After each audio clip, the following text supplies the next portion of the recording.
को जहां स्पर्श को अधिकार आपको प्राप्त नहीं होएगा। अरे जादना ज्येष्ठ पूर्णिमा आवेगी, वादना मेरो राज तिलक होगो, इस सब गोपी दूर खड़ी खड़ी देखेंगी, क्योंकि इनको अधिकार नहीं होएगा मेरे पास आवे को। आप आओगे और आप आकर के मेरे संग रास विहार करोगे।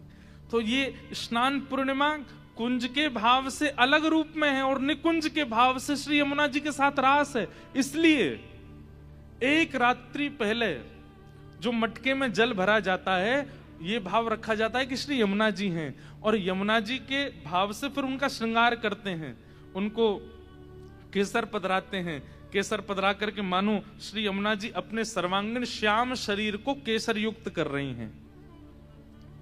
उसमें पुष्प पधराए जाते हैं, मानो श्री यमुना जी अपने केश गूंथ करके उसमें सुंदर पुष्प माल धरा रही हैं। उसमें सुंदर अगर, कपूर और ये सुंदर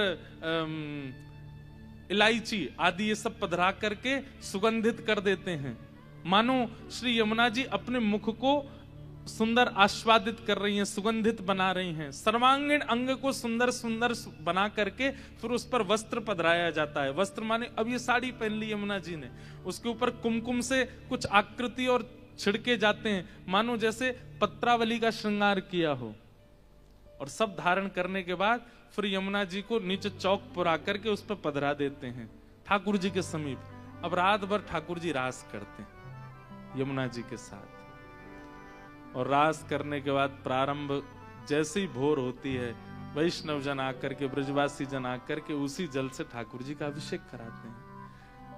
आज भी रास हुआ है, पर आज के रास में अकेली यमुना जी आई और यमुना जी और ठाकुर जी के साथ रास विहार हुआ। ये कुंज की लीला है। इसलिए आज के ज्येष्ठ पूर्णिमा अभिषेक में यमुना जी का विशेष भाव है। ये यमुना जी के साथ रास विहार है ठाकुर जी का।